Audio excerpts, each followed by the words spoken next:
Mereka pikir aku bodoh. Suamiku dan keluarganya bersekongkol, menikahkan suami dengan selingkuhannya. Mereka tidak tahu, saat mereka sedang merayakan, aku sedang menandatangani akta jual beli rumah 17 miliar yang mereka tinggali. Saat suamiku pulang, dia berteriak histeris di depan gerbang. Dia kaget rumah mewahnya sudah kujual. Dan hadiah pernikahan untuknya yang sebenarnya akan segera dimulai. Sebelum ceritanya dimulai, silakan tulis di kolom komentar dari daerah mana saja teman-teman yang menonton cerita ini. Jangan lupa like dan subscribe agar channel ini bisa semakin berkembang dan bisa mempersembahkan cerita yang lebih menarik lagi. Langit Jakarta sudah berganti warna menjadi oranye pekat saat Alisa akhirnya menekan tombol "Kirim" pada email penting di komputernya. Desain final proyek klien terbesarnya tahun ini akhirnya selesai. Rasa lega menjalari punggungnya yang kaku. Dia bersandar di kursi kerjanya, memijat pelipisnya yang sedikit berdenyut. Sudah jam 6 sore. Dia bekerja tanpa henti sejak jam 8 pagi, hanya terpotong waktu sholat zuhur dan asyar di musola kantor. Ruangan kantor yang tadinya ramai kini mulai lengang. Hanya tersisa beberapa rekan kerja yang juga sedang mengejar tenggat waktu. Alisa meraih ponselnya. Tidak ada balasan dari Diman, suaminya. Pagi tadi, Alisa mengirim pesan semangat. Hati-hati dinasnya di Surabaya ya, Mas. Jangan lupa makan. Aku tunggu kabarmu. Pesan itu masih centang 2 abu-abu. Belum dibaca. Alisa menghela napas. Mungkin Diman sangat sibuk. Pertemuan dengan klien di Surabaya itu pasti sangat menyita waktu, pikirnya. Sudah 3 hari suaminya pergi. Rumah terasa sepi tanpanya. Walaupun dia bekerja keras, Alisa selalu memastikan kebutuhan Diman terpenuhi. Dia selalu merindukan suaminya, merindukan canda tawa pria yang telah dinikahinya selama 5 tahun itu. Untuk mengalihkan rasa sepinya sejenak sebelum membereskan meja dan pulang, Alisa membuka aplikasi Facebook di ponselnya. Jari-jarinya secara otomatis menggulir lini masa. Berita teman lama, iklan perabot rumah tangga, beberapa video resep masakan. Lalu, sebuah unggahan foto membuatnya berhenti menggulir. Foto itu berasal dari Ibu Sanah, ibu mertuanya. Jantung Alisa tiba-tiba berdebar sedikit lebih cepat. Bukan karena firasat buruk, tapi karena foto itu begitu mencolok.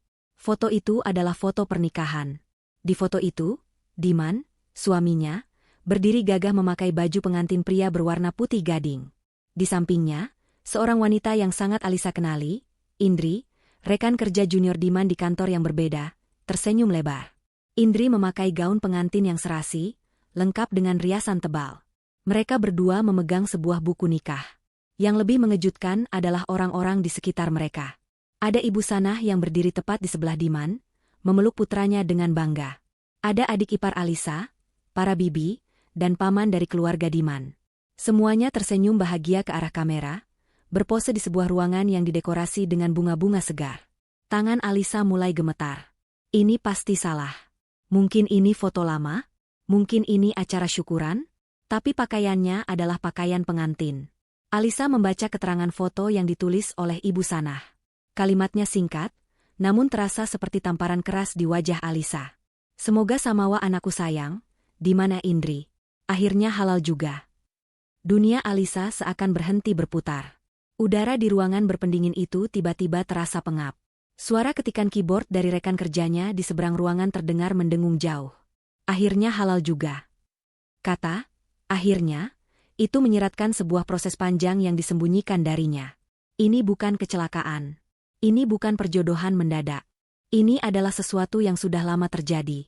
Dengan jari-jari yang kaku, Alisa menekan foto itu, memperbesarnya. Tidak salah lagi. Itu Diman. Itu suaminya. Pria yang 3 hari lalu dia antarkan ke bandara, yang katanya akan dinas ke Surabaya. Pria yang dia kirimi pesan cinta pagi tadi. Dia melihat senyum Diman di foto itu. Senyum bahagia yang tulus. Senyum yang sudah lama tidak Alisa lihat saat Diman bersamanya. Kemudian, Alisa melihat kolom komentar. Komentar-komentar itu menghujamnya lebih dalam. Selamat ya Diman. Akhirnya Indri jadi bagian keluarga kita, tulis adik iparnya. Alhamdulillah. Ibu Sanah akhirnya dapat menantu baru yang siap kasih cucu. Selamat ya, Bu, tulis salah satu bibi Diman. Lancar acaranya, Mas Diman. Semoga cepat dapat momongan, timpal sepupu Diman. Semua orang tahu. Seluruh keluarga besar suaminya tahu. Mereka semua hadir di acara itu. Mereka semua merestui. Mereka semua menjadi bagian dari kebohongan besar ini. Alisa merasa mual. Jadi, saat dia sibuk bekerja, membanting tulang untuk membayar cicilan rumah mewah mereka, membayar tagihan mobil sport Diman, dan bahkan memberi uang bulanan rutin untuk ibu Sanah, mereka semua ada di belakangnya, merencanakan pernikahan kedua suaminya. Pernikahan siri. Tentu saja.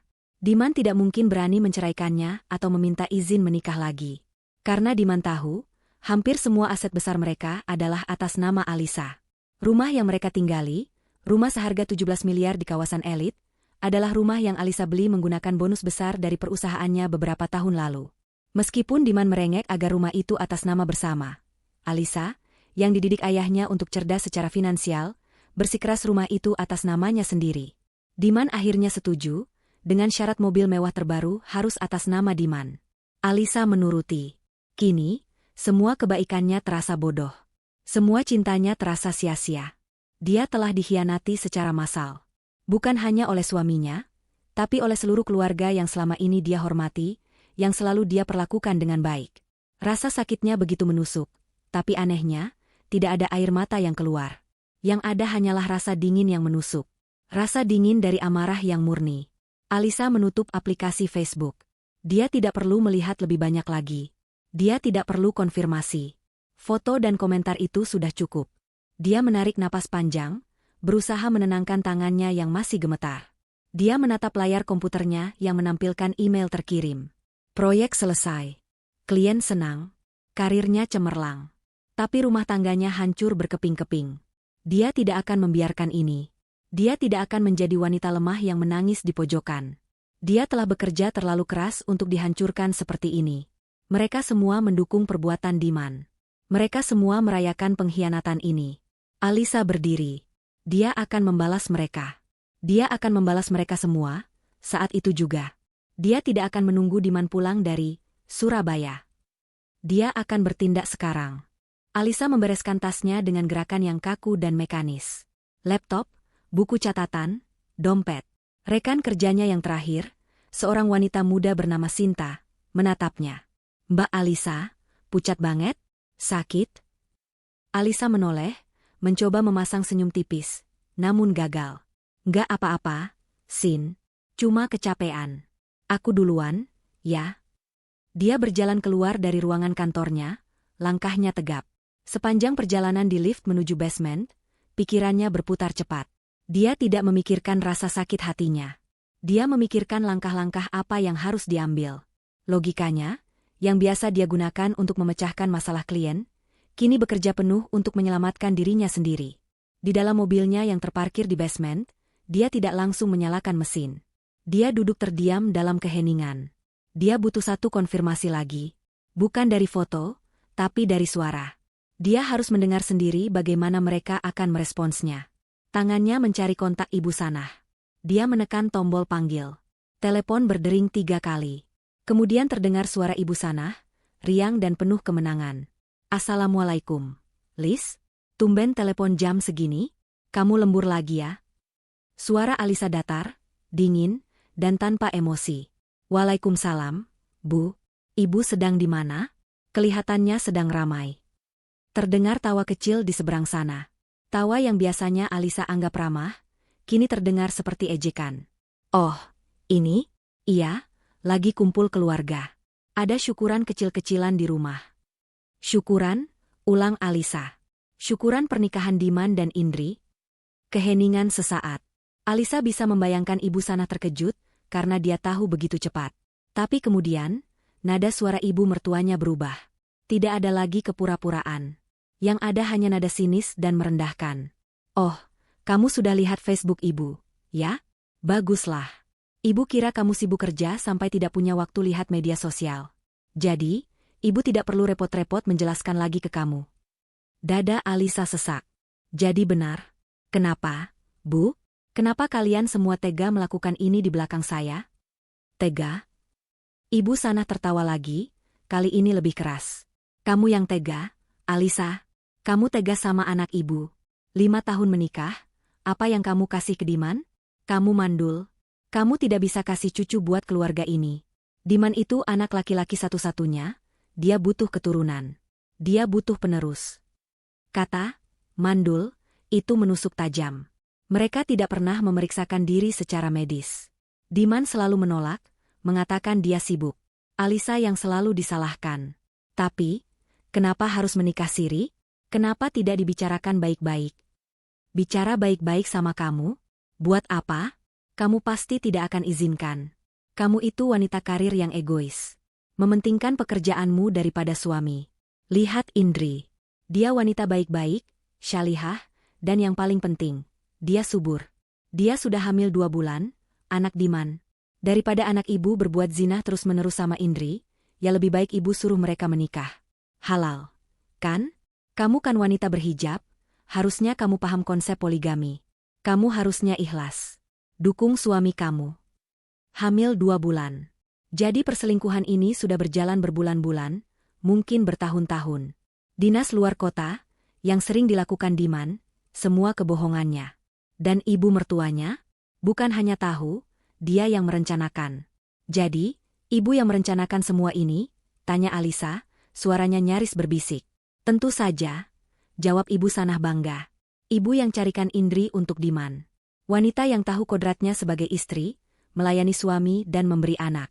Bukan seperti kamu, yang hanya tahu cari uang. Sudah, Alisa. Kamu terima saja nasibmu. Jangan jadi penghalang kebahagiaan anak ibu. Kalau kamu ikhlas, pahalamu besar. Klik. Telepon ditutup oleh ibu Sanah. Alisa menatap layar ponselnya yang gelap. Hening. Tidak ada air mata. Amarahnya sudah melewati batas rasa sakit. Dia merasa seperti orang bodoh. Selama ini dia menghormati ibu Sanah seperti ibunya sendiri. Dia transfer uang setiap bulan tanpa pernah ditagih. Dia membelikan hadiah mahal setiap ulang tahun. Dan ini balasannya. Dia dianggap sebagai mesin uang yang mandul. Baik, desis Alisa pada dirinya sendiri. Kalian semua mendukung dia. Kalian semua berpesta atas penderitaanku. Otaknya bekerja cepat. Aset. Itu yang mereka incar. Mereka pikir Alisa akan diam saja, menerima dipoligami, dan terus membiayai hidup mewah mereka. Mereka pikir Alisa akan ikhlas karena dia, syalihah. Mereka salah besar. Alisa mengganti kontak di ponselnya. Kali ini, dia menelepon pengacara pribadinya, Pak Rahmat. Seorang pria parubaya yang tegas dan sangat kompeten, yang membantunya mengurus semua legalitas aset dan bisnisnya. Selamat sore, Pak Rahmat. Maaf mengganggu. Ini Alisa. Sore, Bu Alisa. Tumben sekali. Ada yang bisa saya bantu? Suara Pak Rahmat terdengar tenang. Saya butuh bantuan Bapak. Segera. Malam ini juga, kata Alisa, suaranya mantap. Saya mau jual rumah saya. Rumah di Jalan Akasia nomor 1. Rumah yang saya tinggali. Terdengar Pak Rahmat menarik napas kaget di seberang. Bu Alisa, rumah 17 miliar itu? Kenapa mendadak sekali? Ada masalah? Ada. Masalah yang sangat mendesak. Saya harus menjualnya malam ini. Saya tidak peduli harganya turun sedikit, yang penting laku malam ini atau paling lambat besok pagi. Uangnya harus masuk rekening pribadi saya yang baru. Tolong buatkan saya rekening baru yang tidak terhubung dengan rekening bersama. Pak Rahmat adalah seorang profesional. Dia tidak bertanya lebih jauh soal masalah pribadi kliennya. Dia tahu nada suara Alisa. Kebetulan, Bu Alisa. Ada seorang klien saya, investor properti, yang sudah lama sekali mengincar rumah di blok ibu. Dia pernah menawar, tapi ibu tolak. Saya yakin dia masih mau. Saya akan hubungi dia sekarang juga. Dia tipe investor yang suka transaksi cepat. Untuk dokumen, semua aman di berangkas saya, atas nama ibu 100%. Bagus, kata Alisa. Urus semua surat-suratnya. Saya akan ke kantor Bapak sekarang untuk tanda tangan apapun yang diperlukan. Dan satu lagi, Pak. Silakan, Bu. Tolong siapkan surat gugatan cerai untuk suami saya, Diman. Dengan tuntutan seberat-beratnya. Tapi jangan didaftarkan dulu. Tunggu instruksi dari saya. Baik, Bu Alisa. Saya siapkan semuanya. Hati-hati di jalan. Alisa menutup telepon. Dia menyalakan mesin mobil. Dia tidak pulang ke rumah 17 miliar itu. Rumah itu bukan lagi rumahnya. Itu hanya aset yang harus dicairkan. Dia akan menginap di hotel malam ini. Sambil menunggu uangnya cair, dia akan merencanakan langkah selanjutnya. Dia menginjak pedal gas, mobilnya melaju membelah kemacetan Jakarta. Di kepalanya, sebuah rencana balas dendam yang dingin dan terperinci mulai terbentuk. Mereka ingin pesta, Alisa akan memberi mereka hadiah, pernikahan yang tidak akan pernah mereka lupakan seumur hidup. Alisa tidak pulang malam itu.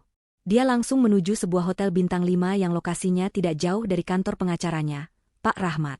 Dia memesan kamar suite untuk 3 hari ke depan menggunakan kartu kredit pribadinya, mendaftar dengan nama gadisnya. Setelah meletakkan tas tangannya, dia langsung menuju kantor Pak Rahmat yang setuju menemuinya malam itu juga. Pria parubaya itu menatap Alisa dengan sorot mata prihatin namun profesional. Dia tidak banyak bertanya. Dia hanya menyodorkan beberapa dokumen awal. Ini surat kuasa untuk menjual, Bu Alisa. Dengan ini, saya bisa memproses negosiasi dengan Pak Suryo besok pagi. Jelas Pak Rahmat. Pak Suryo adalah nama investor yang dia sebutkan di telepon. Saya sudah menghubunginya. Beliau sangat tertarik dan bersedia bertemu besok pagi. Beliau tipe yang tidak suka bertele-tele. Bagus, kata Alisa singkat. Suaranya mantap. Dia menandatangani surat itu tanpa ragu. Tolong proses secepat mungkin. Pak, saya ingin transaksi selesai besok juga. Saya akan usahakan semaksimal mungkin, Bu. Besok pagi saya akan siapkan juga rekening bank baru atas nama ibu pribadi, terpisah total dari rekening yang lain. Untuk gugatan cerai, draftnya sedang disiapkan tim saya. Alisa mengangguk. Terima kasih, Pak. Saya harus kembali ke rumah sebentar. Ada dokumen penting yang harus saya ambil sendiri. Perlu saya temani? Atau saya kirim seseorang? Tawar Pak Rahmat. Alisa menggeleng. Tidak perlu. Saya bisa sendiri. Rumah itu masih atas nama saya. Secara hukum, saya berhak penuh. Meninggalkan kantor Pak Rahmat, Alisa mengemudikan mobilnya menuju rumah di Jalan Akasia. Rumah megah seharga 17 miliar itu berdiri kokoh di bawah cahaya bulan. Terlihat indah, namun terasa dingin dan asing. Ini adalah kali terakhir dia ke sini. Dia memarkir mobilnya di garasi, di samping mobil sport mewah milik Diman. Milik Diman, Alisa tersenyum sinis. Dia yang membayarnya. Dia masuk menggunakan kunci cadangannya. Rumah itu gelap dan sepi. Art sudah pulang sejak sore. Alisa tidak menyalakan lampu utama. Dia hanya menggunakan lampu ponselnya, berjalan lurus menuju ruang kerja. Ruangan ini adalah wilayah kekuasaannya. Tempat di mana dia sering lembur, menghasilkan pundi-pundi uang yang dinikmati Diman dan keluarganya. Di balik sebuah lukisan abstrak besar, terdapat sebuah brankas dinding. Diman tahu ada brankas di sana. Tapi dia tidak tahu kodenya. Dia pikir kodenya adalah tanggal pernikahan mereka. Alisa sudah mengubahnya 6 bulan lalu. Setelah Diman suatu kali, bercanda, ingin meminjam sertifikat rumah untuk agunan pinjaman bisnis barunya. Bisnis yang tidak pernah berjalan. Alisa menekan kombinasi angka yang baru, tanggal ulang tahun almarhum ayahnya. Brankas itu terbuka dengan bunyi klik pelan. Di dalamnya, semua tersusun rapi. Alisa menarik napas dalam. Ini adalah hasil kerja kerasnya. Dia mulai mengeluarkannya satu persatu. Pertama, tumpukan sertifikat. Paling atas, sertifikat hak milik, SHM, rumah ini. Dia membukanya. Nama pemilik, Alisa. Hanya satu nama. Dia bersyukur atas nasihat ayahnya dulu. Jangan pernah campur adukan aset besar dengan cinta buta, nak. Kedua, BPKB mobil. Ada 3. BPKB mobil sedan premium yang dia pakai sehari-hari, atas nama Alisa. BPKB mobil SUV keluarga yang sering dipakai Ibu Sanah jika berkunjung, atas nama Alisa. Dan BPKB mobil sport Diman. Alisa tersenyum tipis. Diman sangat bangga dengan mobil itu, pamer ke semua temannya seolah itu hasil kerjanya. Tapi Alisa cukup cerdik. Mobil itu dibeli atas nama perusahaan Alisa sebagai kendaraan operasional direktur, yaitu dirinya sendiri. Diman hanya diberi fasilitas memakainya. BPKB itu aman di tangan Alisa. Ketiga, sertifikat 2 unit ruko di kawasan bisnis baru yang sedang berkembang. Keduanya investasi murni Alisa. Keduanya atas nama Alisa. Keempat, map berisi laporan portofolio saham dan reksadana. Semua rekening efek itu atas nama pribadinya, dibuka jauh sebelum dia menikah. Nilainya sudah berkembang sangat pesat. Dia melakukan perhitungan cepat di kepalanya. Gaji Diman memang lumayan, tapi tidak seberapa dibanding penghasilannya. Gaji Diman habis untuk gaya hidupnya. Hobinya main golf, memodifikasi mobil sport yang bukan miliknya, dan mentraktir teman-temannya. Belum lagi jatah bulanan untuk Ibu Sanah dan adik-adiknya. Alisa menghitung, mungkin 80%, atau bahkan 90%, dari total kekayaan yang mereka nikmati bersama, ini berasal murni dari keringatnya. Dan berkat kejeliannya, hampir semuanya sah secara hukum atas namanya. Diman terlalu malas, terlalu arogan untuk peduli pada detail administrasi yang membosankan. Dia hanya mau memakai, menikmati, dan pamer. Saat Alisa hendak menutup brankas, matanya menangkap sebuah map baru berwarna biru di bagian paling belakang. Map yang bukan miliknya. Dia tidak pernah meletakkan dokumen di sana. Tangannya terulur, menarik map itu keluar. Tidak ada label di depannya. Dia membukanya. Jantungnya serasa mencelos. Itu adalah lembaran polis asuransi jiwa. Dia membacanya perlahan. Nama tertanggung, Alisa. Uang pertanggungan, 10 miliar rupiah. Tanggal polis diterbitkan, 3 bulan yang lalu. 3 bulan. Itu sekitar waktu Indri dipastikan hamil, pikir Alisa. Lalu dia membaca bagian yang paling penting. Nama ahli waris. Jantungnya berhenti berdetak sedetik. Tertulis di sana, Indri. Dengan keterangan di bawahnya, calon istri. Napas Alisa tercekat. Seluruh darah di tubuhnya terasa dingin. Ini bukan lagi sekadar perselingkuhan. Ini bukan lagi sekadar poligami siri. Ini bukan lagi sekadar masalah uang. Ini adalah rencana pembunuhan. Mereka tidak hanya ingin hartanya. Mereka ingin hartanya dan nyawanya sekaligus. Uang 10 miliar akan cair untuk Indri, si calon istri, jika Alisa meninggal. Pernikahan siri itu hanyalah langkah awal. Kehamilan Indri adalah pendorongnya. Kata-kata Ibu Sanah, kamu mandul, tiba-tiba memiliki makna yang jauh lebih mengerikan. Mungkin itu bukan cuma hinaan. Itu adalah justifikasi. Alasan mengapa dia pantas untuk dihilangkan. Alisa terduduk di lantai ruang kerja yang dingin. Rasa sakit hati karena pengkhianatan kini berganti menjadi rasa takut yang nyata, yang kemudian bermutasi menjadi amarah yang membeku. Mereka ingin membunuhnya. Diman, pria yang dia cintai, yang tidur seranjang dengannya, merencanakan kematiannya bersama selingkuhannya. Dia tidak akan memberi mereka kesempatan itu. Dengan tangan gemetar hebat, Alisa memasukkan polis asuransi itu ke dalam tasnya. Ini adalah bukti. Dia lalu bangkit, mengambil tas duffel kecil dari lemari. Dia tidak lagi mengambil barang dengan sentimen. Dia hanya mengambil apa yang dia butuhkan. Laptop kerja, semua dokumen aset yang baru dia keluarkan, beberapa pakaian ganti yang praktis, dan peralatan syalatnya. Matanya tertuju pada foto pernikahan mereka berdua di atas meja kerja. Diman tersenyum lebar, Alisa tersenyum sangat bahagia, naif, dan penuh cinta. Dia mengambil foto itu dari bingkainya. Menatap wajah Diman lekat-lekat. Pria ini ingin dia mati. Dengan satu gerakan cepat, dia merobek foto itu menjadi 2, lalu merobeknya lagi dan lagi. Dia melemparkan sobekan foto itu ke tempat sampah. Bingkai kosong itu dia biarkan tergeletak di meja. Alisa mematikan lampu ruang kerja, menguncinya. Dia berjalan keluar dari rumah itu, melewati ruang tamu mewah, melewati dapur modern tempat dia biasa memasak makanan favorit Diman. Dia tidak menoleh ke belakang. Dia masuk ke mobilnya, mengunci gerbang dari luar, dan pergi. Rumah 17 miliar itu kini hanyalah sebuah properti yang akan segera berpindah tangan. Dan dia, kini bukan lagi seorang istri yang dikhianati. Dia adalah seorang wanita yang sedang berjuang untuk menyelamatkan hidupnya. Alisa tidak tidur sama sekali malam itu. Dia menghabiskan malam di kamar hotelnya yang mewah namun senyap. Dia melaksanakan sholat tahajud, memohon kekuatan dan petunjuk. Polis asuransi jiwa itu tergeletak di meja di samping sajadahnya. Setiap kali matanya melihat map biru itu, rasa ragu atau sedih yang mungkin masih tersisa langsung lenyap, digantikan oleh tekad baja. Ini bukan lagi soal perceraian. Ini soal kejahatan. Pukul 8 pagi, ponselnya berdering. Pak Rahmat. Assalamualaikum, Bu Alisa. Kabar baik. Pak Suryo setuju 100%. Beliau siap bertemu jam 10 pagi ini di kantor saya. Beliau akan membawa notaris dan tim banknya sekaligus.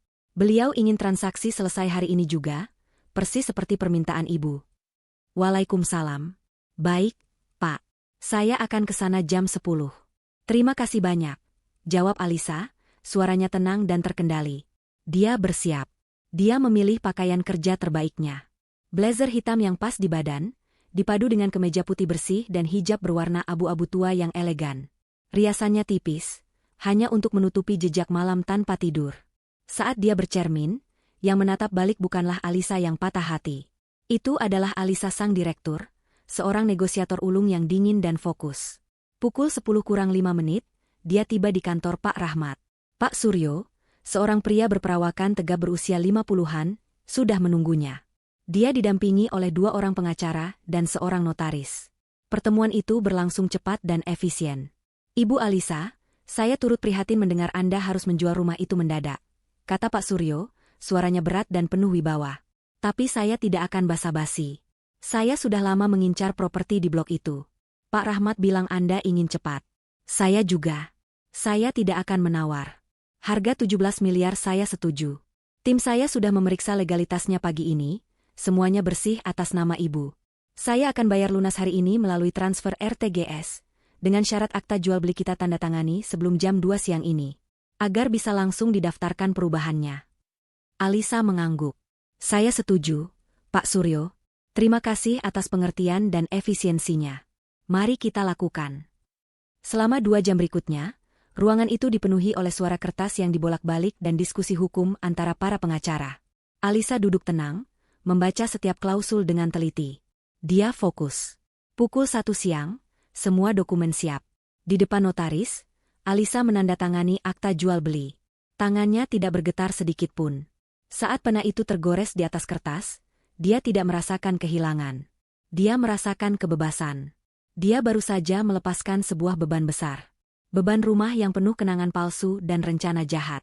Setengah jam kemudian, mereka semua sudah berada di kantor cabang Bank Prioritas. Proses transfer RTGS senilai 17 miliar rupiah dieksekusi oleh tim Pak Suryo. Alisa memberikan nomor rekening barunya, yang baru dibuatkan Pak Rahmat pagi tadi. Rekening yang sama sekali tidak diketahui oleh Diman. Pukul 1:30, sebuah notifikasi masuk ke ponsel Alisa. Pesan dari bank. Transaksi berhasil. Dana masuk rekening Anda sebesar 17 miliar rupiah. Alisa menunjukkan notifikasi itu kepada Pak Rahmat dan Pak Suryo. Pak Suryo tersenyum puas. Senang berbisnis dengan Anda, Bu Alisa. Kunci rumah akan diambil oleh tim saya sore ini, seperti kesepakatan. Tentu, kata Alisa. Dia sudah mengosongkan rumah itu dari barang-barang pribadinya. Sisanya, dia tidak peduli. Setelah Pak Suryo dan timnya pergi, Alisa tidak langsung meninggalkan bank. Dia duduk bersama manajer bank di ruang prioritas, dibantu oleh Pak Rahmat. Sekarang, ada beberapa hal lagi yang harus saya urus, kata Alisa pada manajer bank. Pertama, dia membuka aplikasi mobile bankingnya. Dia masuk ke rekening bersama. Rekening itu biasanya dia isi setiap awal bulan untuk biaya operasional rumah tangga, tagihan, dan uang jajan Diman. Masih ada sisa sekitar 200 juta rupiah di sana. Alisa menekan tombol transfer. Dia memindahkan seluruh dana itu, sampai ke angka 0, sekian. 200 juta rupiah. Pindah ke rekening barunya. Rekening bersama itu kini resmi kosong. Saldo, 0 rupiah. Kedua, dia menatap manajer bank. Saya adalah pemegang kartu kredit utama. Ada 2 kartu tambahan di bawah akun saya, keduanya atas nama Diman. Saya minta kedua kartu tambahan itu diblokir permanen saat ini juga. Bisa kami tahu alasannya, Bu? Tanya manajer itu sopan. Kartu-kartu itu hilang. Saya khawatir disalahgunakan, jawab Alisa datar. Manajer itu mengangguk paham. Baik, Bu Alisa. Saya proses sekarang. Dalam 5 menit, dia memberi konfirmasi. Sudah selesai, Bu. Kedua kartu tambahan atas nama Tuan Diman sudah tidak aktif. Permanen. Alisa merasa lega. Aliran dana utama sudah terputus. Rumah sudah terjual. Uang aman di rekening baru. Dia kembali ke kamar hotelnya sore itu. Untuk pertama kalinya dalam 2 hari, dia merasa bisa bernapas. Dia makan siang yang terlambat dari layanan kamar, makanan enak yang dia nikmati pelan-pelan. Setelah sholat asyar, dia duduk di sofa, memandang cakrawala Jakarta dari jendela kamarnya yang tinggi. Rencananya berhasil. Setidaknya, tahap pertama. Saat itulah ponselnya bergetar. Sebuah pesan WhatsApp masuk. Dari Diman. Foto profilnya masih foto mereka berdua, ironis. Pesan pertama masuk. Sayang, kamu di mana? Aku telepon ke rumah kok nggak diangkat. Alisa menatap pesan itu. Dinas di Surabaya, katanya. Kebohongan yang sangat nyata. Pesan kedua masuk beberapa detik kemudian. Sayang, aneh banget. Aku mau beliin kamu tas baru di bandara, Tapi kok kartu kreditku ditolak ya? Padahal limitnya masih banyak. Lagi error kali ya banknya? Membelikan tas baru? Alisa tertawa pelan. Tawa dingin tanpa humor. Dia tahu kebohongan itu. Paling-paling, dia sedang membelikan tas untuk Indri. Alisa membiarkan pesan itu terbaca centang biru selama 10 menit. Biarkan dia panik sedikit. Diman mengirim pesan lagi. Sayang, kamu bacakan? Kok enggak dibalas? Ini aku beneran ditolak kartunya. Malu-maluin banget. Akhirnya, Alisa mengetik balasannya. Jari jemarinya menari di atas layar dengan tenang. Oh ya? Mungkin limitnya habis. Mas? Balasan dari Diman datang seketika. Enggak mungkin. Kamu kan baru bayar tagihannya. Coba kamu cek deh. Aku mau pakai. Alisa tersenyum. Dia mengetik pesan terakhirnya untuk pria itu. Cepat pulang aja, Mas. Aku punya kejutan besar buat kamu. Kejutan buat kamu dan Indri. Dia mengirim pesan itu. Tanpa menunggu balasan, dia langsung memblokir nomor Diman. Dia juga memblokir nomor ibu Sanah dan semua keluarga Diman yang dia kenal. Tidak akan ada lagi komunikasi. Hanya akan ada aksi. Tahap kedua akan dimulai besok. Mengambil alih aset perusahaan dan menyiapkan bukti penggelapan dana yang dia curigai. Permainan baru saja dimulai. Hari berikutnya, Jumat pagi, Alisa bangun di kamar hotelnya dengan pikiran yang jernih. Dia tidak lagi merasa seperti korban. Dia adalah seorang strategis yang sedang menyusun rencana perang. Setelah sholat subuh dan sarapan ringan, dia mengganti pakaiannya. Hari ini, dia tidak memakai blazer yang biasa dia kenakan saat bertemu klien. Dia memakai pakaian yang sedikit lebih santai namun tetap profesional. Dia harus pergi ke kantor anak perusahaannya. Kantor tempat Diman bekerja. Kantor yang tidak banyak orang tahu adalah miliknya. Perusahaan itu, sebuah firma desain dan konstruksi, sengaja dia dirikan 3 tahun lalu. Dia menempatkan Diman di sana sebagai manajer operasional, memberinya gaji besar dan wewenang. Itu adalah kesalahannya. Dia ingin suaminya merasa bangga dan berhasil, tidak merasa di bawah bayang-bayang kesuksesan Alisa. Dia memberi Diman panggung, tapi Diman malah menggunakannya untuk menusuknya dari belakang. Alisa sengaja tidak menempatkan dirinya sebagai direktur utama di perusahaan itu secara terbuka. Namanya ada di akta pendirian sebagai pemilik saham mayoritas, 90%, namun yang dia tunjuk sebagai direktur utama adalah orang kepercayaannya sejak lama, Pak Hendy. Pak Hendy mengurus administrasi besar, sementara Diman mengurus operasional harian. Dan yang mengurus keuangan adalah Pak Fajar, seorang akuntan senior yang loyalitasnya 100% kepada Alisa. Alisa tidak menelepon Pak Fajar. Dia memutuskan untuk datang langsung. Kejutan adalah elemen penting. Dia tiba di lobi kantor yang modern itu pukul 9 pagi. Resepsionis, seorang gadis muda, menatapnya. Selamat pagi, Bu. Ada yang bisa saya bantu? Ada janji dengan siapa?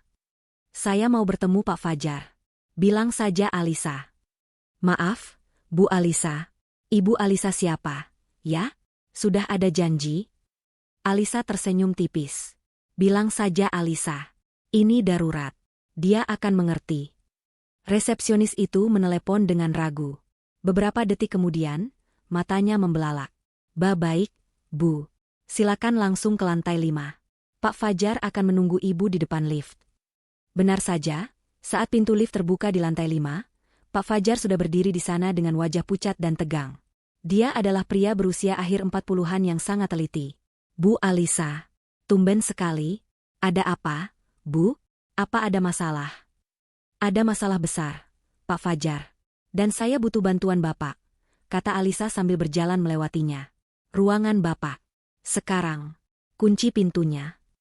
Di dalam ruangan kepala keuangan yang rapi itu, Alisa duduk di seberang Pak Fajar. Dia tidak membuang waktu. Pak Fajar, saya minta maaf datang tiba-tiba. Saya butuh Bapak menarik data keuangan Tuan Diman selama 6 bulan terakhir. Semua pengeluaran, semua pengajuan dana, semua invoice yang dia setujui. Sekarang juga. Wajah Pak Fajar semakin tegang. Dia tahu ini bukan kunjungan biasa. Baik, Bu, tentu. Dia segera beralih ke komputernya. Jarinya bergerak lincah di atas keyboard. Apakah ada pos pengeluaran spesifik yang Ibu cari? Semuanya. Mulai dari biaya perjalanan dinas, biaya representasi klien, sampai semua pembayaran ke vendor baru. Pak Fajar mulai membuka satu persatu file. Ini, Bu, Perjalanan dinas Tuan Diman. Cukup banyak. 3 hari lalu, ke Surabaya. Tiket pesawat, hotel bintang 5, biaya entertainment klien. Stop, kata Alisa. Perjalanan ke Surabaya. Saya ingin lihat detailnya. Pak Fajar membuka lampiran.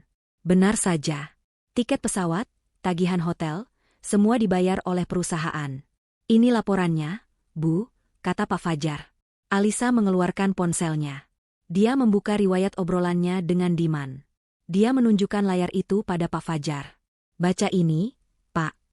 Pak Fajar membaca pesan Diman sebulan lalu. Sayang, aku butuh uang 15 juta. Ada dinas penting ke Surabaya, tapi budget kantor lagi seret. Aku harus talangi dulu. Lalu Alisa menunjukkan bukti transfer dari rekening pribadinya ke rekening Diman sebesar 15 juta. Saya mentransfernya, kata Alisa dingin. Dan ini, perusahaan juga membayarnya. Ini namanya apa, Pak Fajar? Pak Fajar menelan ludah. Ini penggelapan ganda, Bu. Double claim. Kita baru mulai, kata Alisa. Lanjut. Cari vendor. Vendor baru yang pembayarannya besar dan rutin. Pak Fajar menggulir layar. Dia berhenti pada satu nama. Ini, Bu. CV Pelita Jaya. Pembayaran untuk jasa konsultasi desain. Anehnya, ini baru 6 bulan terakhir. Tapi pembayarannya besar sekali. Setiap bulan, Tuan Diman meminta transfer 2 kali. Masing-masing 30–50 juta. Total astaga, totalnya sudah 420 juta, Bu. Siapa pemilik CV itu? Apa ada laporan kerjanya? Apa ada kontraknya? Pak Fajar terlihat bingung. Itu dia masalahnya, Bu. Tuan Diman selalu bilang ini vendor khusus. Dia yang mengurus kontraknya langsung. Pembayaran selalu diajukan mendadak. Dan dia yang tanda tangan persetujuan, lalu meminta saya mentransfer segera. Dia bilang ini untuk proyek rahasia. Proyek rahasia, desis Alisa. Dia segera menelepon Pak Rahmat, pengacaranya. Pak, tolong cek nama sebuah perusahaan. CV Pelita Jaya. Saya kirim NPWP-nya. Saya butuh nama pemiliknya. Segera. Sambil menunggu kabar dari Pak Rahmat, Alisa berkata pada Pak Fajar, cari lagi. Biaya entertainment. Bawa klien. Pak Fajar membuka data kartu kredit korporat yang dipegang Diman. Tagihannya melonjak. Restoran mewah, butik desainer, dan sebuah toko perhiasan. Ini, Bu, pembelian kalung berlian. 30 juta. Keterangannya, hadiah untuk istri klien X. Alisa tertawa. Tawa yang sangat getir. Dia ingat, 3 bulan lalu Diman pulang dan mengeluh betapa susahnya mengambil hati klien X itu. Alisa tidak pernah menerima kalung berlian. Ponsel Alisa berdering. Pak Rahmat. Sudah dapat datanya, Bu Alisa. CV Pelita Jaya. Terdaftar 3 bulan lalu. Alamatnya sepertinya alamat palsu, ruko kosong. Dan nama pemiliknya, direkturnya, adalah Indriani. Indri, bisik Alisa. Betul, Bu. Indriani. Rekening bank perusahaan itu juga atas nama dia. Alisa menutup telepon. Dia menatap Pak Fajar. Pak, 420 juta itu masuk rekening pribadi selingkuhan suami saya. Pak Fajar terperangah. Wajahnya memerah karena marah. Dia merasa ikut dibohongi. Kurang ajar. Saya dibodohi mentah-mentah. Bukan hanya Bapak. Saya juga, kata Alisa. Sekarang, kita hitung. 420 juta ke Indri. Double claim perjalanan dinas, kita bulatkan 80 juta selama 6 bulan. Pembelian barang pribadi pakai kartu korporat, 30 juta. Totalnya sudah 530 juta. Penggelapan dana perusahaan. Sempurna. Alisa berdiri. Pak Fajar. Saya minta Bapak mencetak semua bukti ini. Bukti transfer, info palsu dari CV Pelita Jaya, salinan tagihan kartu kredit korporat, dan data registrasi perusahaan atas nama Indriani itu. Saya mau berkas yang lengkap dan tebal. Baik, Bu. Segera saya siapkan, kata Pak Fajar, gerakannya cekatan. Satu lagi, tambah Alisa. Apakah Indriani bekerja di sini? Pak Fajar mengangguk. Benar, Bu. Dia di divisi marketing. Baru masuk 6 bulan lalu. Tuan Diman yang merekrutnya sendiri. Pas sekali, kata Alisa. Tolong siapkan surat pemecatan untuk Tuan Diman dan Nona Indriani. Saat ini juga. Alasan, Pemutusan hubungan kerja dengan tidak hormat, akibat tindakan penggelapan dana perusahaan dan pelanggaran berat etika perusahaan. Siap, Bu Alisa. Surat itu akan ada di meja Ibu sebelum makan siang. 1 jam kemudian, Alisa meninggalkan kantor itu. Dia tidak kembali ke hotel. Dia pergi ke kantor Pak Rahmat. Di tangannya ada sebuah map tebal berisi semua bukti penggelapan dana. Dia menyerahkan map itu kepada pengacaranya. Ini, kata Alisa. Bungkus hadiah pernikahannya sudah siap. Ini adalah bukti kriminal. Saya tidak mau hanya cerai. Saya mau mereka dituntut. Pak Rahmat menerima map itu. Dia membukanya sekilas. Matanya membesar. Ini luar biasa, Bu Alisa. Ini bukan hanya kasus perdata. Ini pidana murni. Penggelapan dalam jabatan. Ancaman hukumannya berat. Saya tahu, kata Alisa. Sekarang, kita tunggu tikusnya pulang ke rumah. Malam itu, Alisa mengirim pesan singkat ke Pak Suryo, pemilik baru rumahnya. Selamat malam, Pak Suryo. Sekadar informasi, kemungkinan besok akan ada tamu yang tidak diundang datang ke rumah. Dia tidak tahu rumah itu sudah dijual. Mohon instruksikan Satpam Bapak untuk tidak mengizinkan dia masuk. Dia tidak punya hak apa-apa lagi. Pak Suryo membalas cepat. Akan saya urus, Bu Alisa. Anda tenang saja. Alisa meletakkan ponselnya.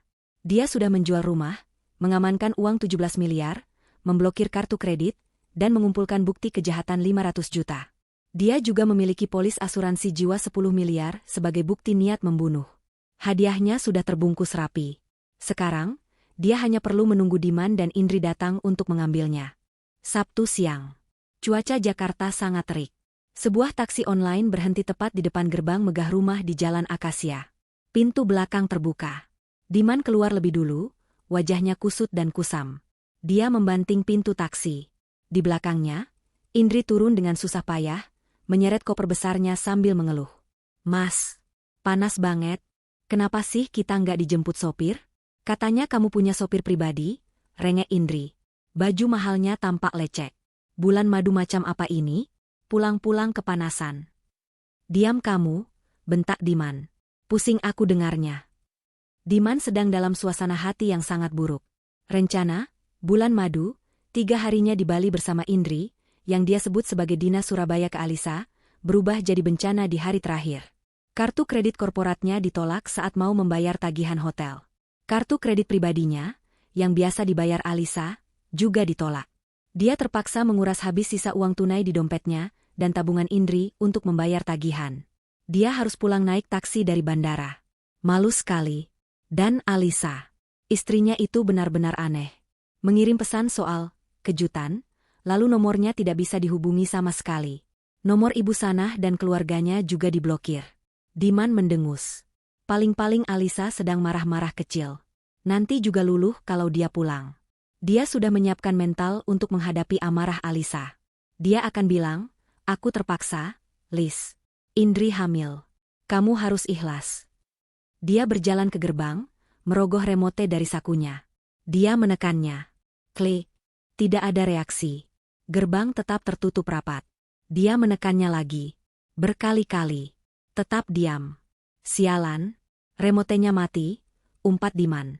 Dia menendang gerbang besi itu. Security. Buka gerbangnya, teriaknya. Indri berteduh di bawah pohon kecil, mengipas-ngipas wajahnya. Mas, lama banget sih. Aku nggak mau nunggu di luar kayak gini. Malu diliatin orang. Diman berjalan ke pos Satpam. Tapi dia kaget. Satpam yang berjaga bukan Pak Udin yang biasa dia suruh-suruh. Ini orang baru, berbadan tegap dan berwajah datar. Buka gerbangnya. Remote saya mati, perintah Diman dengan nada angkuh. Satpam itu berdiri. Maaf, Pak. Bapak cari siapa?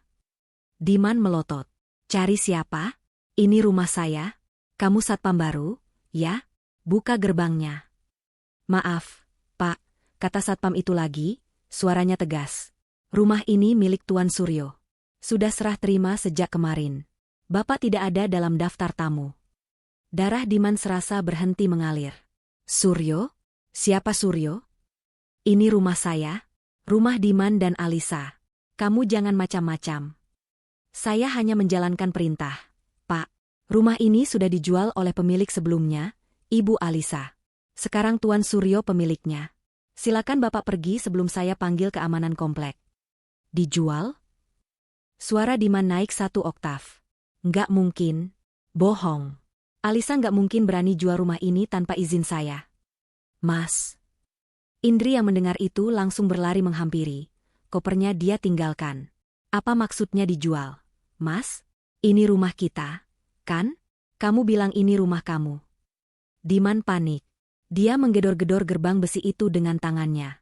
Alisa. Alisa, keluar kamu. Jangan main-main kamu, Lis. Keluar. Pintu utama rumah yang megah itu terbuka. Tapi yang keluar bukan Alisa. Seorang pria berpenampilan rapi, mungkin asisten pribadi, berjalan menghampiri gerbang. Dia menatap Diman dan Indri dengan pandangan dingin. Ada apa ini ribut-ribut? Tanyanya. Kamu siapa? Di mana istri saya? Alisa, teriak Diman. Saya asisten Tuan Suryo, pemilik baru rumah ini, jawab pria itu. Ibu Alisa sudah menyerahkan kuncinya kemarin. Rumah ini sudah kosong. Kalian siapa? Kalau kalian tidak pergi, saya akan panggil polisi atas tuduhan membuat keributan di properti orang lain. Bohong. Ini pasti bohong. Diman kalap. Dia mencoba memanjat gerbang, tapi satpam tadi langsung menariknya turun. Indri terduduk di aspal yang panas. Riasan wajahnya luntur karena keringat dan air mata yang mulai menetes. Mas, jadi beneran dijual? Terus kita tinggal di mana? Kamu bohong sama aku, Mas. Kamu bilang kamu kaya raya. Kamu bilang aku bakal jadi nyonya besar di sini. Ternyata kamu penipu. Diam kamu, teriak Diman, frustrasi. Tepat saat itu, sebuah mobil minibus berhenti di belakang taksi mereka. Pintu terbuka. Ibu Sanah, adik ipar, dan beberapa paman Diman turun. Mereka datang dengan wajah gembira, bermaksud untuk menguatkan Diman dan Indri saat bertemu Alisa. Mereka berencana untuk menekan Alisa agar menerima Indri sebagai madunya. Tapi yang mereka lihat adalah pemandangan yang kacau. Diman, berantakan dan marah, sedang berdebat dengan satpam. Indri, menangis histeris di trotoar di samping koper-koper yang terbuka. Diman, ada apa ini? Teriak Ibu Sanah, berlari menghampiri. Kenapa kamu di luar? Kenapa Indri nangis di jalanan? Diman menoleh ke ibunya, matanya merah. Ibu, rumah ini dijual. Apa? Ibu Sanah terpekik. Dijual? Nggak mungkin. Siapa yang jual? Alisa. Siapa lagi? Raung Diman. Perempuan sialan itu menjual rumah ini di belakang kita. Wajah Ibu Sanah yang tadinya sombong langsung berubah pucat pasi. Dijual? Rumah 17 miliar ini? Bagaimana bisa? Bukannya ini rumah kalian berdua? Aku nggak tahu, Bu. Aku nggak tahu. Diman meninju pilar gerbang. Tangannya sakit, tapi hatinya jauh lebih sakit. Rasa malu, marah, dan bingung bercampur aduk. Mereka semua kini berdiri di pinggir jalan. Sekelompok orang kaya yang kini terlihat seperti gelandangan. Diman, Indri, Ibu Sanah, dan seluruh keluarganya. Terdiam, menatap gerbang rumah mewah yang kini tertutup rapat untuk mereka. Mereka baru saja kehilangan aset terbesar mereka. Indri terus meraung. Aku nggak mau tahu, Mas. Aku mau rumah ini. Kamu harus ganti. Aku lagi hamil anak kamu. Aku nggak mau hidup susah. Diam. Kamu bisa diam nggak? Bentak Ibu Sanah pada Indri. Ini semua gara-gara kamu. Kalau kamu nggak hamil, Diman nggak perlu buru-buru nikahin kamu. Alisa jadi ngamuk kan? Loh, kok jadi salah saya? Kan ibu sendiri yang dukung. Ibu yang bilang Alisa mandul. Balas Indri, tidak mau kalah.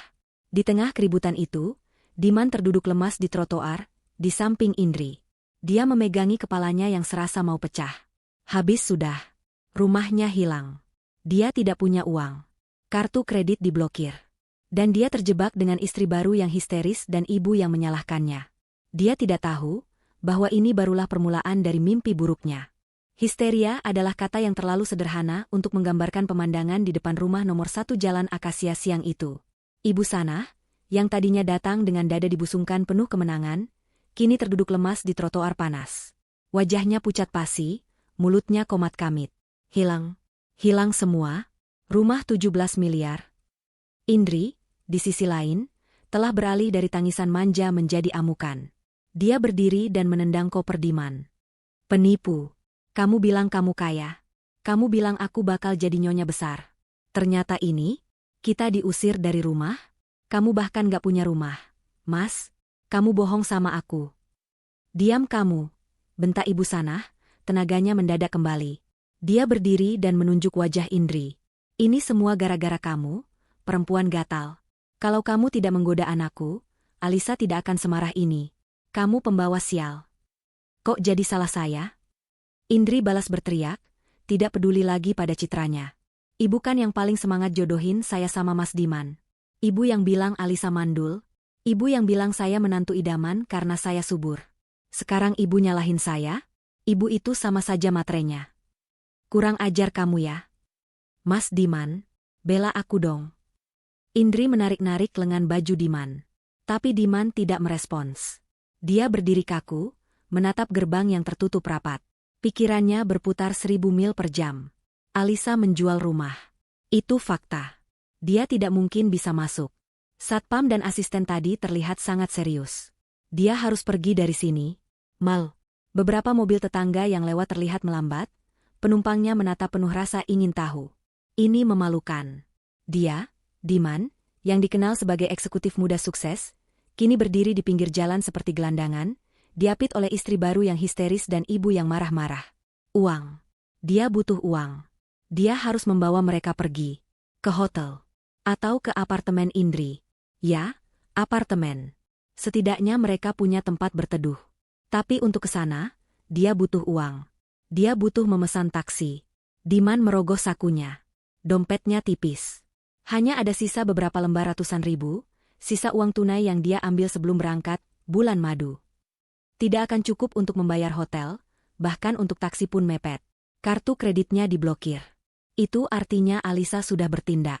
Tapi masih ada rekening bersama. Rekening yang biasa Alisa isi untuk kebutuhan rumah tangga. Masih ada sisa 200 juta di sana, dia ingat betul. Alisa tidak mungkin sebodoh itu mengosongkan rekening bersama. Itu kan uang mereka berdua. Dengan tangan sedikit gemetar, Diman mengeluarkan ponselnya. Dia mengabaikan teriakan Indri dan Ibu Sanah yang masih bersahutan. Dia membuka aplikasi mobile banking. Mencari ikon rekening bersamanya. Dia memasukkan kata sandinya. Jantungnya berdebar. Aplikasi terbuka. Dia menekan menu, informasi saldo. Layar menampilkan angka. Angka yang membuatnya mual. Saldo tersedia, 0 rupiah. Kosong. Ludes. 0 besar. Nggak mungkin. Desis Diman. Dia menekan tombol, refresh. Hasilnya sama. Dia keluar dari aplikasi, lalu masuk lagi. Tetap sama. 0 rupiah. Lalu dia teringat. Alisa mengirim pesan tentang kartu kredit ditolak. Kemudian dia memblokir nomornya. Ini bukan kesalahan sistem. Ini disengaja. Alisa telah menguras rekening itu. Keringat dingin mulai membasahi kening Diman, meski cuaca sangat panas. Dia cepat-cepat beralih ke aplikasi bank lain, rekening gajinya sendiri. Rekening tempat gajinya sebagai manajer masuk. Dia membukanya. Saldo, 1.500.000 rupiah. Hanya sisa 1,5 juta. Gajinya baru masuk minggu lalu, tapi sudah ludes dia pakai untuk foya-foya di Bali sebelum kartu kreditnya bermasalah. Dia pikir dia bisa menggesek kartu korporat seperti biasa. Dia benar-benar bangkrut. Dia tidak punya rumah. Dia tidak punya uang. Mas. Indri mengguncang tubuhnya. Ayo kita ke apartemenku. Apartemen yang kamu beliin itu. Aku nggak mau di sini. Apartemen. Ya, Tuhan.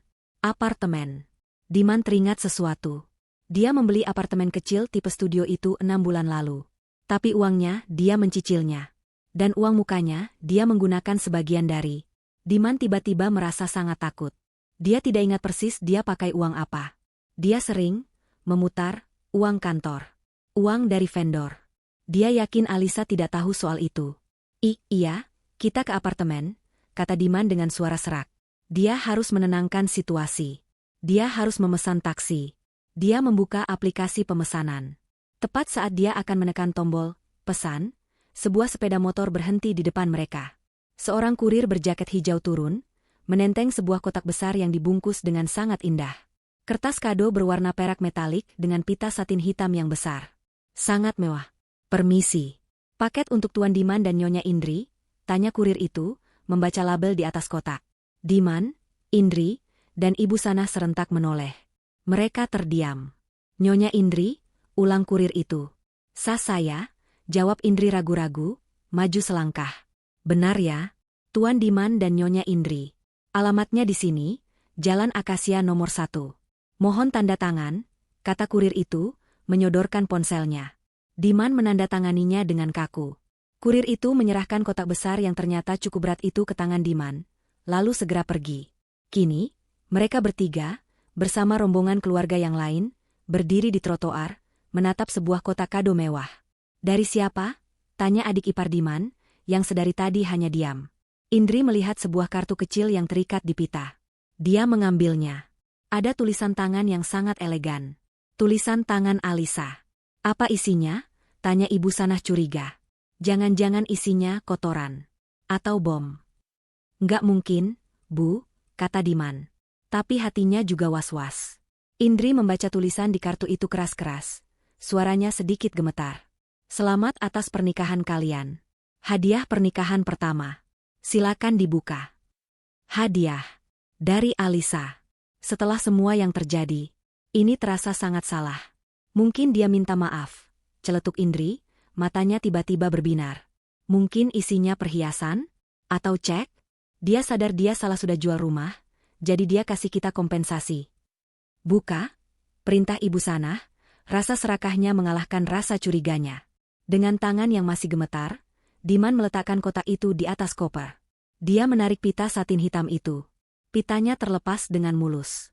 Dia merobek kertas kado perak yang mahal itu. Di dalamnya, ada sebuah kotak hitam pekat yang sangat kokoh. Tidak ada merek.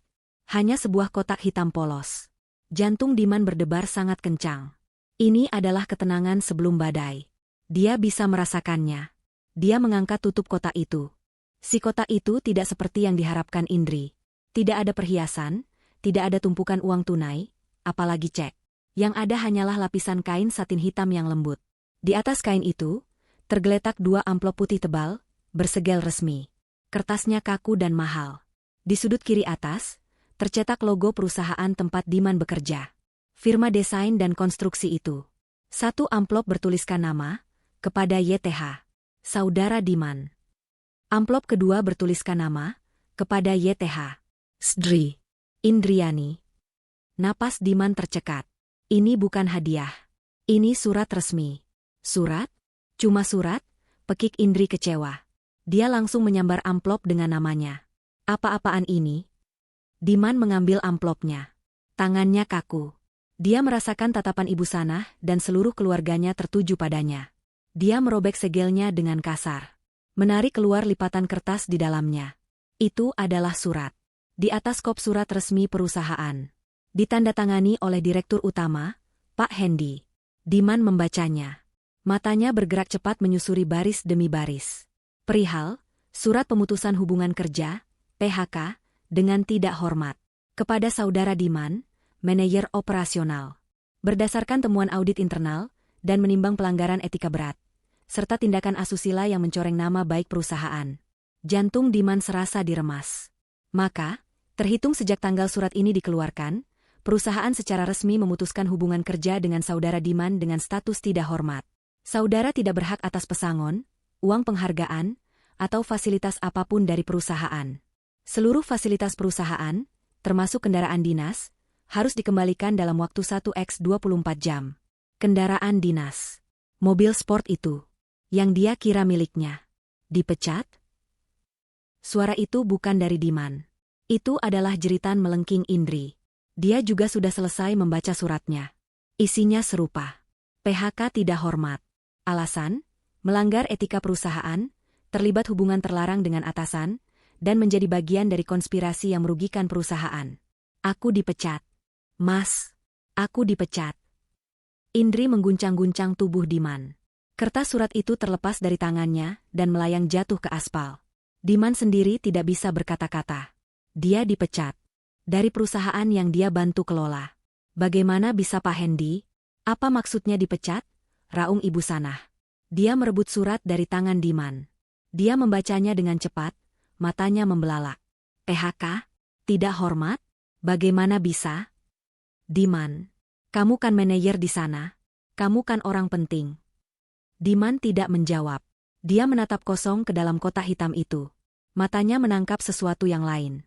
Di bawah kain satin yang tadi menahan 2 amplop itu, ada selembar kartu lagi.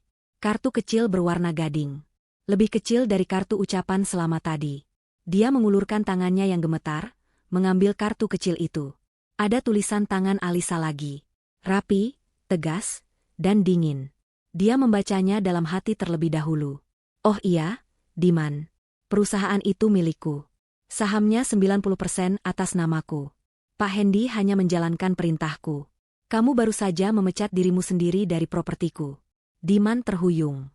Dia bersandar pada pilar gerbang yang dingin, pilar rumah yang bukan lagi miliknya. Perusahaan itu milik Alisa. 90%. Dia tahu Alisa menanam modal. Dia tahu Alisa yang mendirikannya. Tapi Alisa tidak pernah ikut campur. Alisa membiarkannya bebas. Dia mengira Alisa hanya investor pasif yang bodoh. Dia mengira perusahaan itu adalah miliknya untuk dikendalikan. Dia salah. Dia salah besar. Alisa adalah pemilik mutlak. Dia hanya seorang pegawai. Pegawai yang baru saja dipecat. Diman, apa maksudnya ini? Ibu Sanah jelas melihat perubahan raut wajah Diman. Diman tidak kuat lagi menahannya. Dia membaca kalimat di kartu itu keras-keras. Suaranya bergetar karena campuran antara amarah dan ketakutan yang luar biasa. Oh iya, Diman. Perusahaan itu milikku. Sahamnya 90% atas namaku. Kamu baru saja memecat dirimu sendiri dari propertiku. Keheningan total melanda trotoar itu selama 5 detik. Bahkan Indri berhenti menangis. Lalu Diman melanjutkan membaca baris terakhir di kartu itu. Tapi jangan khawatir. Hadiah utamanya belum datang. Bruk. Suara itu adalah suara tubuh Ibu Sanah yang ambruk ke trotoar. Dia pingsan.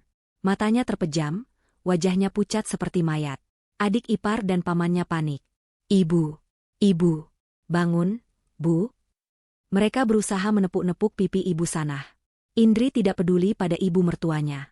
Dia menatap Diman dengan mata penuh kengerian. Milik Alisa? Perusahaan itu milik Alisa? Jadi, gajimu selama ini, mobilmu, semua dari Alisa?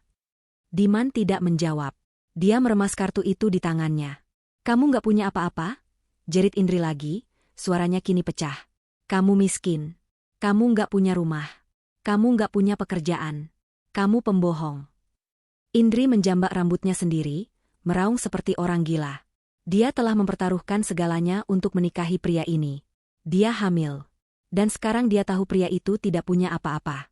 Dia dipecat. Dia tidak akan dapat tunjangan. Dia terjebak. Hadiah utamanya belum datang. Bisik Diman pada dirinya sendiri. Kalimat itu menggema di kepalanya. Dia melihat ibunya yang pingsan di aspal. Dia melihat istri barunya yang histeris. Dia melihat sisa keluarganya yang menatapnya dengan pandangan bingung dan takut. Rumah 17 miliar hilang. Uang 200 juta di rekening bersama hilang. Kartu kredit diblokir. Pekerjaan dengan gaji ratusan juta hilang. Mobil sport akan ditarik. Dia dipecat dengan tidak hormat. Dan Alisa bilang, hadiah utamanya belum datang. Ketakutan yang murni dan dingin menjalari tulang punggung Diman. Apalagi yang Alisa siapkan? Apa yang lebih buruk dari ini? Kekacauan di trotoar itu mencapai puncaknya. Ibu Sanah tergeletak pingsan, dikerubungi oleh keluarganya yang panik, mencoba menyadarkannya dengan tamparan-tamparan pelan di pipi. Indri, di sisi lain, telah berubah dari tangisan histeris menjadi raungan putus asa. Rambutnya yang tadi tertata rapi kini acak-acakan, riasannya luntur total, memperlihatkan wajah yang bengkak dan penuh kebencian. Dia memukuli dada Diman berulang kali. Kamu pembohong. Kamu penipu. Kamu bilang aku akan hidup enak. Kamu bilang aku akan jadi nyonya. Ternyata kamu miskin. Kamu nggak punya apa-apa. Aku hamil, Diman. Aku hamil anak kamu. Bagaimana ini?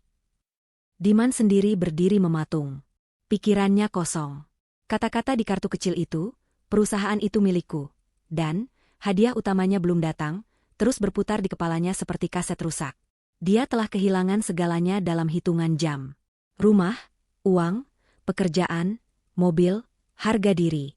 Dia telah salah perhitungan. Dia meremehkan Alisa. Dia mengira Alisa adalah wanita berhijab yang penurut, bodoh, dan akan pasrah menerima takdirnya di poligami. Dia tidak menyangka Alisa adalah seekor singa betina yang diam-diam mengendalikan seluruh hidupnya. Hadiah utamanya belum datang. Bisiknya. Apalagi? Apa yang bisa lebih buruk dari kebangkrutan total di depan seluruh keluarganya? Seolah menjawab pertanyaannya, dari ujung jalan terdengar suara sirine. Bukan ambulans untuk Ibu Sanah. Suaranya berbeda. Dua mobil patroli polisi berwarna putih dan biru tua berbelok ke jalan Akasia, dan melambat tepat di depan kerumunan kecil mereka. Lampu rotatornya berputar-putar tanpa suara, menambah kesan surreal pada pemandangan siang yang terik itu. Pintu mobil terbuka. 4 orang petugas berseragam turun. 2 petugas tetap di samping mobil, sementara 2 lainnya, 1 petugas senior yang tampak berwibawa dan 1 lagi yang lebih muda membawa map, berjalan menghampiri mereka. Seluruh keluarga Diman, termasuk Indri, langsung terdiam. Hanya isak tangis Indri yang masih terdengar. Petugas senior itu menatap kerumunan itu dengan tajam. Matanya berhenti pada Diman, lalu pada Indri. Dia mencocokkan wajah mereka dengan foto di map yang dipegang rekannya. "Selamat siang," kata petugas senior itu, suaranya berat dan tegas. "Apa benar ini dengan saudara Diman dan saudari Indriani?" Diman menelan ludah. Lidahnya keluh. "Iya, Pak. Saya Diman. Ada apa, ya?" Indri mencengkeram lengan Diman, tubuhnya gemetar hebat. "Mas, kenapa ada polisi?" bisiknya, ketakutan. Petugas itu tidak memedulikan pertanyaan Indri. Dia melanjutkan. "Kami dari kepolisian. Kami menerima laporan dan bukti awal yang kuat atas dugaan tindak pidana penggelapan dana perusahaan dan penipuan." Jantung Diman serasa jatuh ke perutnya. "Penggelapan dana." Alisa tahu. "Penggelapan apa, Pak?" Diman mencoba tertawa, tapi yang keluar adalah suara serak yang aneh. "Bapak salah orang. Ini pasti salah paham. Saya manajer di perusahaan saya. Nggak mungkin saya menggelapkan dana." Tuduhannya spesifik, kata petugas yang lebih muda, membuka mapnya. Dugaan penggelapan dana sebesar 530 juta rupiah dari PT Cipta Karya Desain, yang dilakukan melalui pembuatan vendor fiktif bernama CV Pelita Jaya, klaim ganda biaya perjalanan dinas, dan penyalahgunaan kartu kredit korporat untuk kepentingan pribadi. Diman pucat pasi. Angkanya tepat. Nama vendornya disebut. "Ini bukan gertakan. Itu fitnah, Pak," teriak Diman, suaranya kini meninggi karena panik. "Itu pasti laporan palsu. Ini semua ulah istri saya. Dia mau menjebak saya." "Anda bisa menjelaskan itu semua di kantor polisi," kata petugas senior itu datar. "Saat ini, Anda berdua harus ikut kami untuk pemeriksaan lebih lanjut." "Nggak bisa. Saya nggak mau." Indri menjerit. "Saya lagi hamil, Pak. Saya nggak tahu apa-apa. Saya cuma disuruh tanda tangan sama Mas Diman. Dia yang urus semuanya. Saya korban." "Indri, tutup mulutmu," bentak Diman. Tepat saat itu, sebuah mobil sedan hitam mewah yang berbeda, bukan mobil Alisa yang biasa, berhenti dengan mulus di belakang mobil polisi. Pintu belakang terbuka. Alisa melangkah keluar. Dia tampak sangat berbeda. Tidak ada raut wajah sedih, marah, atau panik. Dia tampak tenang, dingin, dan sangat berwibawa. Dia mengenakan blus sutra berwarna krem, celana bahan yang rapi, dan hijab yang serasi. Kacamata hitam besar menutupi matanya, menambah kesan tak tersentuh. Dia tidak sendirian. Di belakangnya, Pak Rahmat, pengacaranya, ikut turun membawa sebuah koper arsip kecil. Diman menatap Alisa dengan mata membelalak. "Alisa, kamu yang laporin saya, kan?" teriaknya. "Kamu tega. Kamu mau penjarain suami kamu sendiri?" Alisa berjalan perlahan menghampiri mereka. Dia berhenti di depan para petugas polisi.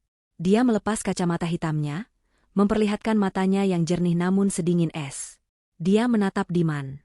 "Suami?" katanya, suaranya jernih dan terdengar oleh semua orang. "Suami yang mana? Suami yang diam-diam menikah siri dengan selingkuhannya? Suami yang membiayai pernikahan haramnya pakai uang curian? Atau suami yang berencana membunuh istrinya untuk mengklaim asuransi 10 miliar? Setiap kata adalah pukulan. Diman membeku. Ibu Sanah, yang baru saja siuman dan didudukan di trotoar, kembali terbelalak ngeri mendengar kata, asuransi 10 miliar. Alisa tidak lagi memandang Diman. Dia beralih ke petugas polisi senior. "Selamat siang, Pak. Saya Alisa. Saya pemilik 90% saham PT Cipta Karya Desain. Saya pelapornya. Pak Rahmat melangkah maju dan menyerahkan koper arsip itu kepada petugas. Di dalam sini, Pak, semua buktinya. Lengkap. Bukti transfer ke rekening CV Pelita Jaya, akta pendirian CV Pelita Jaya atas nama Indriani, info chain vouch fiktif yang ditandatangani Tuan Diman, bukti klaim ganda perjalanan dinas, dan salinan tagihan kartu kredit korporat yang berisi pembelian pribadi. Semuanya sudah kami audit. Petugas itu menerima koper itu dan membukanya sekilas. Dia melihat tumpukan dokumen yang rapi dan terorganisir. Dia mengangguk. Ini lebih dari cukup. Bawa mereka. Tidak. Diman mengamuk. Dia sadar ini adalah akhir. Alisa, jangan lakukan ini. Aku salah. Aku minta maaf. Liz, aku hilaf. Kasih aku kesempatan. Jangan penjarain aku. Kesempatan? Alisa tertawa pelan, tawa tanpa humor. Kesempatanmu sudah habis, Diman. Saat kamu membohongiku. Saat kamu bersekongkol dengan ibumu. Dan saat kamu menandatangani polis asuransi jiwa atas namaku. Lalu Alisa menatap Indri, yang kini menangis tanpa suara, tubuhnya gemetar hebat. Dan Anda, Nona Indri, menikmati uang haram hasil curian? Mendirikan perusahaan fiktif atas namamu? Menjadi ahli waris polis asuransi 10 miliar? Kehamilanmu tidak akan meloloskanmu dari jerat hukum. Dua petugas lain bergerak maju. Satu memegang lengan Diman, satu lagi memegang lengan Indri. Lepaskan. Diman meronta. Rasa takutnya kini berubah menjadi amarah buta. Dia menyentakkan tangannya, terlepas dari cengkeraman petugas, dan melompat ke arah Alisa. Ini semua gara-gara kamu, perempuan sialan. Kalau aku nggak bisa milikin kamu, nggak ada yang boleh. Aku bunuh kamu. Gerakannya cepat, tapi gerakan petugas lebih cepat. Sebelum Diman bisa menyentuh Alisa, dia sudah dibekuk, tangannya dipelintir ke belakang. Pak Rahmat dengan sigap menarik Alisa mundur. Tahan dia, teriak petugas senior. Lepaskan aku. Aku akan bunuh dia, raung Diman. Petugas itu mengeluarkan borgol. Klik. Tangan Diman kini terikat di belakang punggungnya. Alisa menatap mantan suaminya yang kini tak berdaya. Wajahnya tetap tenang. Dia berkata kepada petugas, Pak, tolong catat. Ancaman pembunuhan di depan saksi. Ini menguatkan laporan saya yang lain tentang polis asuransi itu. Baik, Bu. Akan kami catat, kata petugas itu. Dia memberi isyarat agar Diman dibawa ke mobil. Alisa. Diman masih berteriak. Suaranya kini penuh keputusasaan saat dia diseret ke mobil polisi. Aku menyesal, Liz. Sumpah. Aku cinta sama kamu. Lepaskan aku. Tolong. Ibu. Ibu, tolong aku, Bu. Ibu sana hanya bisa menatap nanar. Putranya, kebanggaannya, kini diborgol seperti kriminal. Bro. Indri, melihat Diman diborgol dan menyadari nasibnya sendiri, akhirnya pingsan. Tubuhnya ambruk ke trotoar. Dia pingsan, Pak, teriak adik ipar Diman. Bawa dia juga. Nanti ada petugas medis di kantor, kata petugas senior itu tanpa simpati. Petugas perempuan yang sejak tadi siaga segera membantu mengangkat Indri yang terkulai lemas ke mobil polisi kedua. Dua mobil polisi itu menutup pintunya. Sirine kembali dinyalakan. Mereka perlahan bergerak, membawa Diman yang meraung dan Indri yang pingsan, meninggalkan jalan akasia. Alisa berdiri diam, menghela napas panjang.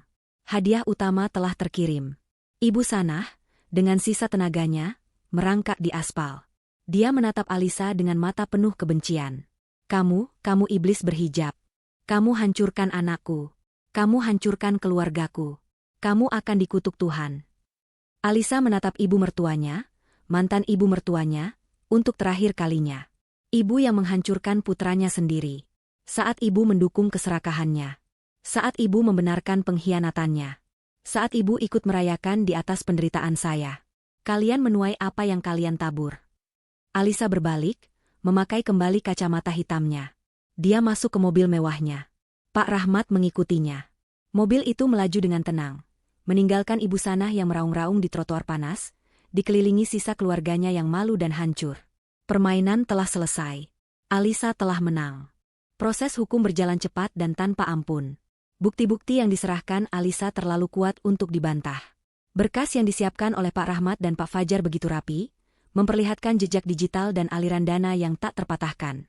Penggelapan 530 juta rupiah itu terbukti tanpa keraguan. Diman mencoba berkelit. Dia menyalahkan Indri. Dia bilang dia dijebak. Dia bilang Indri yang menggodanya dan mengelola keuangan CV Pelita Jaya. Tapi pengakuannya dimentahkan oleh tanda tangannya yang ada di setiap info palsu dan surat pengajuan dana. Indri, di sisi lain, mencoba menggunakan kehamilannya untuk mencari simpati. Dia mengaku sebagai korban, dipaksa oleh Diman untuk menandatangani dokumen yang tidak dia mengerti. Tapi rekening bank CV Pelita Jaya yang berisi ratusan juta itu atas namanya, dan dia terbukti aktif menarik uang dari rekening itu untuk belanja barang-barang mewah. Setelah persidangan yang melelahkan, hakim mengetuk palu. Keadilan telah ditegakkan. Diman dinyatakan bersalah sebagai otak penggelapan dalam jabatan. Dia divonis hukuman penjara selama 5 tahun. Ancaman pembunuhan yang dia teriakkan di depan polisi dan polis asuransi jiwa 10 miliar yang dia buat atas nama Alisa menjadi faktor pemberat. Hakim melihatnya sebagai individu berbahaya dengan niat jahat yang terencana. Indri juga dinyatakan bersalah. Perannya sebagai kaki tangan yang turut menikmati hasil kejahatan terbukti. Dia divonis 3 tahun penjara. Kehamilannya tidak membebaskannya, hanya memastikan dia akan melahirkan di dalam tahanan, dengan fasilitas medis penjara. Karma tidak berhenti di sana. Ibu Sanah adalah orang yang paling hancur. Putra satu-satunya, kebanggaannya, kini seorang narapidana. Dia kehilangan sumber pendapatan utamanya. Keluarga besar yang dulu memujanya kini menjauhinya. Mereka malu dan tidak mau terseret dalam aib keluarga. Berita tentang kasus ini menyebar di lingkungan mereka, membuat Ibu Sanah tidak berani keluar rumah.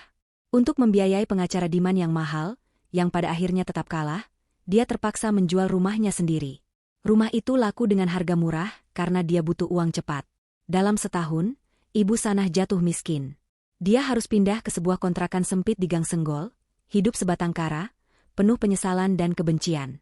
Indri melahirkan seorang bayi laki-laki di rumah sakit penjara. Sesuai prosedur, bayi itu hanya boleh bersamanya selama beberapa waktu sebelum akhirnya diserahkan ke dinas sosial, karena keluarga Indri sendiri menolak untuk mengasuh bayi itu. Mereka malu dan telah mencoret nama Indri dari kartu keluarga. Impian Indri untuk hidup kaya raya berakhir di balik jeruji besi, terpisah dari anaknya, tanpa uang sepeser pun. Diman di penjara menjadi pribadi yang pemarah dan pendiam. Dia kehilangan segalanya. Wajah tampannya memudar, tergantikan oleh tatapan kosong. Dia menyesal. Bukan menyesal karena telah mengkhianati Alisa, tapi menyesal karena dia bodoh, ceroboh, dan tertangkap. Dan Alisa? Dia menceraikan Diman secara resmi saat suaminya itu masih dalam proses penyidikan. Pengadilan mengabulkan gugatannya dengan sangat mudah, mengingat adanya bukti perzinahan dan tindak kriminal. Dengan uang 17 miliar dari penjualan rumah, ditambah seluruh aset pribadinya yang lain, Alisa memulai hidup baru. Dia tidak mau lagi berhubungan dengan perusahaan konstruksi yang mengingatkannya pada pengkhianatan itu. Dia menjual PT Cipta Karya Desain kepada Pak Hendy dan beberapa investor lain. Alisa memutuskan untuk menggunakan kekuatannya untuk sesuatu yang lebih besar. 2 tahun kemudian, di sebuah ballroom hotel mewah di Jakarta, Alisa berdiri di atas panggung. Dia tampak anggun dan bersinar. Hijabnya yang berwarna biru langit serasi dengan pakaiannya. Dia tidak lagi terlihat dingin, matanya kini memancarkan kehangatan dan kepercayaan diri. Dia sedang berbicara di depan ratusan tamu undangan, dalam acara peluncuran resmi, Yayasan Pelita Alisa.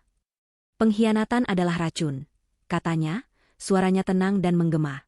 Dia bisa membunuh kita dari dalam. Tapi dia juga bisa menjadi obat penawar, jika kita memilih untuk tidak mati. Dia bisa memaksa kita untuk melihat nilai diri kita sendiri. Hari ini, saya berdiri di sini bukan sebagai korban. Saya berdiri sebagai seorang penyintas, yang memilih untuk mengubah racun itu menjadi kekuatan. Tepuk tangan membahana. Yayasan Pelita Alisa adalah sebuah lembaga nirlaba yang dia dirikan, didanai sepenuhnya dari kekayaan pribadinya. Tujuannya, memberikan bantuan hukum, perlindungan, dan pelatihan kemandirian finansial bagi perempuan-perempuan korban kekerasan dalam rumah tangga, KDRT, dan penipuan finansial. Setelah acara selesai, asisten pribadinya, Sinta, mantan rekan kerjanya yang kini dia rekrut, menghampirinya dengan sebuah tablet. Mbak Alisa, acaranya sukses besar. Banyak donatur yang langsung mendaftar. Oh iya, ada berita kecil tadi.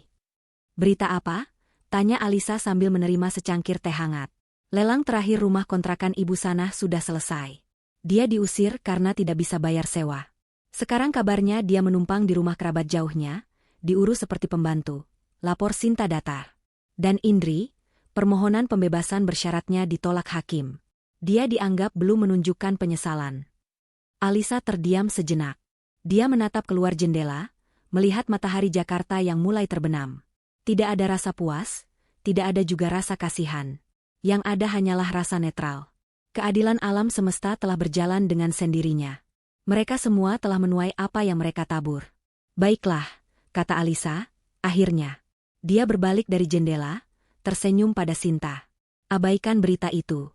Kita masih banyak pekerjaan. Tolong siapkan pertemuan dengan tim hukum kita. Ada klien baru yang butuh bantuan kita.